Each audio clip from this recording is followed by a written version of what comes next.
ये hepatitis B के बारे में पार्ट 2 है। जिसने पार्ट 1 नहीं देखा है तो सबसे पहले वो देखना बहुत जरूरी है। उससे आपको समझ में आएगा कि पार्ट 2 में हम आपको क्या क्या चीजें बताने वाले हैं। देखो थोड़ा सा मैं आपको बताता हूं। पार्ट 1 में हमने बताया था कि हेपेटाइटिस एक्यूट क्या होता है, हेपेटाइटिस क्रोनिक इन्फेक्शन क्या होता है। एक्यूट क्या होता है कि जब किसी को हेपेटाइटिस बी का इन्फेक्शन होता है, होने के 6 महीने के अंदर अंदर वो वायरस आपके शरीर से ऑटोमेटिकली साफ हो जाता है बिना किसी दवाई के 10 में से 9 मरीजों का। और जो मरीज एक आध बच जाता है 6 महीने में भी उसके शरीर के अंदर से हेपेटाइटिस बी वायरस नहीं जाता तो वो चला जाता है अगली स्टेज में, जिसको बोलते हैं क्रोनिक डिजीज। हेपेटाइटिस बी की क्रोनिक डिजीज यानी कि एक्यूट का मतलब नया, क्रोनिक का मतलब पुराना। जो 6 महीने के अंदर अंदर ऑटोमेटिकली ठीक हो जाता है उसको बोलते हैं हेपेटाइटिस का एक्यूट इन्फेक्शन है, यानी कि नया इन्फेक्शन है। और जो 6 महीने तक ठीक नहीं होता तो उसको बोलेंगे हेपेटाइटिस बी का क्रोनिक इन्फेक्शन है। तो देखो जब किसी को हेपेटाइटिस बी का क्रोनिक इन्फेक्शन हो जाता है तो डॉक्टर क्या करते हैं, देखो वो करते हैं उसका ब्लड टेस्ट। ब्लड टेस्ट करने के बाद पता चलेगा हमें कि हेपेटाइटिस बी वायरस हमारे अंदर अभी भी प्रेजेंट है। उसके बाद उसका वायरल लोड टेस्ट करवाएंगे, कितना वायरस है। उसके बाद डीएनए टेस्ट होता है कि कंफर्म्ड टेस्ट होता है जिसको पता चल जाता है कि हमारे अंदर वाकई में हेपेटाइटिस बी का वायरस अभी भी प्रेजेंट है, यानी कि 6 महीने बाद भी प्रेजेंट है। इसके ऊपर आपकी जिम्मेदारी बहुत ज्यादा बढ़ जाती है। अगर आपने जीना है लंबे समय तक, अपनी सेहत का ध्यान रखना है, अपने आप को फिट रखना है, अपने आप को स्वस्थ रखना है, तो आपको शराब, धूम्रपान और हेल्दी डाइट आपने जरूर लेनी है और एक्सरसाइज करना बिल्कुल भी नहीं भूलना है। तो फिर क्या होएगा कि आपके अंदर जो साइरोसिस होने के जो चांसेस हैं, कैंसर होने के जो चांसेस हैं वो कम हो जाते हैं। अगर आप अनट्रीटेड तरीके से छोड़ देते हैं यानी कि लापरवाही करते हैं तो इसका अंजाम बहुत बुरा हो सकता है।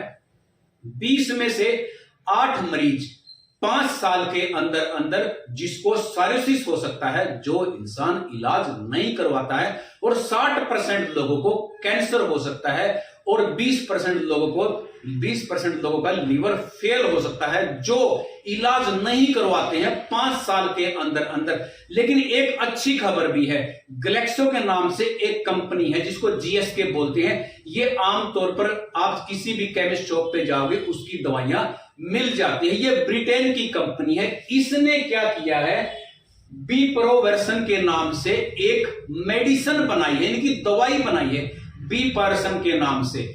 इसका 2022 के अंदर ट्रायल चला था जो कि पूरा सक्सेसफुल रहा। इसमें क्या किया था, किसी मरीज को यह दवाई दी गई, 24 वीक्स के अंदर अंदर उसने हेपेटाइटिस बी वायरस को बहुत ज्यादा कम कर दिया। इसका जो अब तीसरा जो फेज है यानी कि तीसरा ट्रायल बोलते हैं वो 2025 के आखिर तक खत्म हो जाएगा। उम्मीद करते हैं कि उसके 3 से 4 साल के बाद या फिर 5 से 10 साल के बाद इसका जो इलाज है, दवाई है, मार्केट में आ सकती है। आपने एक चीज का और ध्यान रखना है, जब तक ये दवाई मार्केट में नहीं आती, इसको 2 साल लगेंगे, 5 साल लगेंगे, जब तक आपकी एक बहुत बड़ी जिम्मेदारी है जिससे कि आपकी वजह से किसी दूसरे को हेपेटाइटिस बी का इन्फेक्शन नहीं होना चाहिए। उसके लिए आपने 2-3 काम करने हैं। नंबर 1 तो आप ब्लड ट्रांसफ्यूजन आपने या भी ब्लड डोनेट नहीं करना है। अगर आप ब्लड डोनेट भी करोगे तो वहां पे ब्लड टेस्ट होता है, क्योंकि ब्लड डोनेट करने से क्या होएगा कि उनको खतरा बढ़ जाता है। जो ब्लड सैंपल लेते हैं हो सकता है उनको सुई लग जाए। और जहां भी आप ब्लड टेस्ट करवाने के लिए जाते हैं, अपनी हेल्थ चेकअप कराने के लिए जाते हैं, तो उसको आपने बताना जरूरी है कि मुझे हेपेटाइटिस बी का इन्फेक्शन है। आपने सावधानी से सैंपल लेना है, या फिर आप किसी से भी अनप्रोटेक्टेड तरीके से संबंध बनाते हैं तो वहां भी आप हेपेटाइटिस बी वायरस ट्रांसफर कर सकते हैं। तो इस कंडीशन में भी आपने इस चीज का ध्यान रखना है, सेफ्टी रखनी है।